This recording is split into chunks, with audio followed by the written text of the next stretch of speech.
Okay, I'm trying this again. Hi, this is the second video. Alright, I have to go fast, and I'm tired. I have to address two things. First of all, I recognize something I said earlier about how no socialist worth their two front teeth is stating that wage slavery is equal to chattel slavery.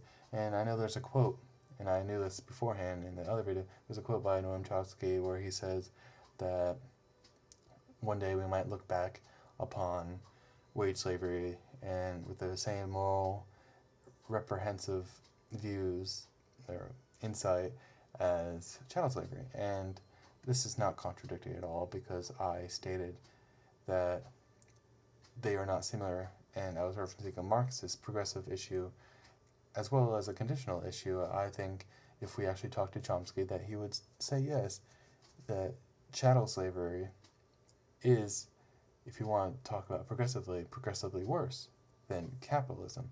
And obviously situational slavery, you have choice. Although he also stated, well, what if a chattel slave was said, okay, you can have whatever master you want, and that's actually a good analogy to wage slavery. But let's go on with contracts. Contracts, one of the biggest responses to the whole socialist argument came from Nozick, who relinquished his more anarcho-capitalist views when Rawls disproved some of them. And we also have Hoppe, who both of them are not. Nozick gave up in the 90s, but Hoppe defended voluntary slavery, and basically he would say yes. In the Oasis example, yeah, you had to work for him for 20 days. Tough luck, it was his. And he takes an Ayn Rand approach where property is so objectified, which is ironic. Subjectivity, value, whatever. And I pointed out in the other video, well, I was making a joke about it, but it's actually serious how, like, well, if I pee on the ground, isn't that mixing my labor? And you can see the absurdity in saying that, oh, mixing the labor is the only qualifier. No, actually, property all rests on force. And I don't want to quote Mao Zedong, but he made actually a good quote about this. And he was saying how basically rights come at the end of a gun. And it's true. If you think about it long enough, it is true. Natural rights, they come at the end of the gun. There is no natural rights. Look at the Native Americans. They had a very decentralized, especially in North America, they had a very decentralized community, and they didn't even have natural rights. What the heck are you talking about? Why are you owning all that land, man? That is weird. Anyway, so of course, socialists and consequentialists disagree. We don't think you can sell yourself into slavery. It just creates its own havocs. Self-ownership is such a stupid concept. Do you own yourself? Does a house own itself? No, you are yourself. And I know this is getting into linguistic areas, but self-ownership, it's not as if you oppose self-ownership that you believe that someone else owns you. No, it means you believe humans can't be owned. Is that such an absurdity? Anyway, I have to go on. I could go on and on about that because I never get this time right and I have to hurry. Justice in an anarchist society, how would that occur? First of all, recognize that socialists don't think that the state will collapse and that people will just naturally become good people. And they will just naturally, hey, we're all living in the commune. No. Hey, I like that. Oh god, I'm laughing at my jokes. And I'm making too many side notes. Okay. I mean, obviously we can recognize Somalia. That's anarchist in the popular sense, though. In the, oh god, chaotic anarchist thing. Anarchy. And then you see something with Iraq. Well, what we believe is you have to build up these structures before the state crumbles or before it transforms or however you want to approach that topic. I don't care. And capitalists don't really address this too much. Somewhat. Agorism, actually, is the closest they address it, but it's a self-identified leftist approach to anarchism. And it's one of the problems with anarcho-capitalists, as I was saying. Paul and Steve told me how anarcho-capitalists can't really organize. Well, that's a problem, because you have to build up these alternative structures before the state falls. That way people have something to go to. You need defense. And there's agorism, which is basically, black market, and then, or illegal activity as well, and piracy.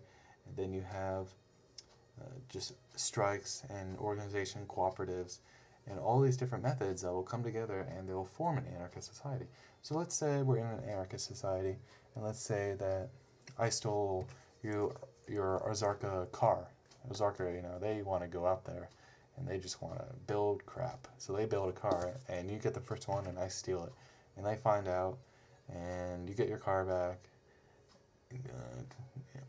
And then I am told by the associations, this is what would probably occur, that, okay, dude, we caught your name's in the registry, okay, if you want to be part of our association, if you want to be defended by us, if you want to be defended by all the credible associations or communes or collectivist unions, whatever, then you need to do this. You need to go to rehab, or you need to do community service, or you need to apologize to this guy. And it'll differ on the association. It's freedom, obviously. And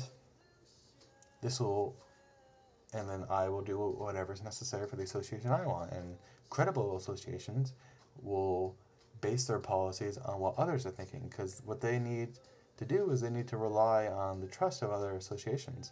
Because if you don't, they're not going to trade with you. They're defense, obviously. So when they're defense, that means the defense agencies or the defense communes are also playing somewhat of the role of government. They're doing it freely, free association, but they're going to be like, okay, any business or any homeowner that's under their wing, they're going to not allow them to trade with any faulty organization, mafia-esque organizations. And then I think people will recognize, okay, this is reasonable. But what about rape? What about murder? I have to hurry on this too. Okay, rape and murder, in the reasonable future, if anarchy occurred, I don't know about in the far future, our ideas might change, but it's probably that someone who was convicted of rape would go to jail, maybe even do the death penalty in the United States. I oppose the death penalty. But let's say something absurd happens, like a rapist is castrated. I know a lot of people agree with that, but hopefully the majority don't. If not, whatever. It's still a very controversial topic. Let's say they castrate a rapist. Okay, well, 60% of the community is like, what the hell? Well, no, you didn't even give him a fair trial. And, 60% doesn't like castration, and 80% is pissed off because they didn't give a trial at least.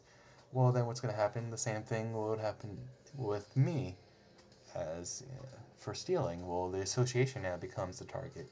And there might be some dubious contrarians who want to attack this association, and that's going to occur. I'm telling you, anarchism is not getting rid of violence. It's just going to make sure that we believe that if there's no state, and if there's no capitalists, or if they're so irrelevant that it doesn't matter, then... Whoa, sorry. I think I had too much. Anyway. Then, where was I? Anyway, so, if, let's say, the castration happens, okay, well, 60%, 80%, they just block the association, and they're like, okay, that's not happening again. Basically, that defense agency is going to crumble, and then we're going to see that in courts, they're going to have to be more informative, because everyone's wanting to get a view on it, and if you don't give them a view, then they're not going to trade with you, or they're not going to deal with you. And it doesn't matter if you're communist, if you're mutualist, if you're Georgist, I'll accept some Georgism, you're not going to get traded with. And so this will allow constant checks and balances. Now there's going to be some problems, of course, but there's some problems right now. And you see this all the time. The rich control our courts, and it's basically, as Eugene Debs said, the nets are out there for the minnows, not the whales. Now I have to address this last topic before we go. And that was... why was socialism more productive? Or why do you think so? Well, actually, I had the statistic. Hold on, let me grab it right now, as I can. W.L. Gore and Associates, it's rated the best company to work for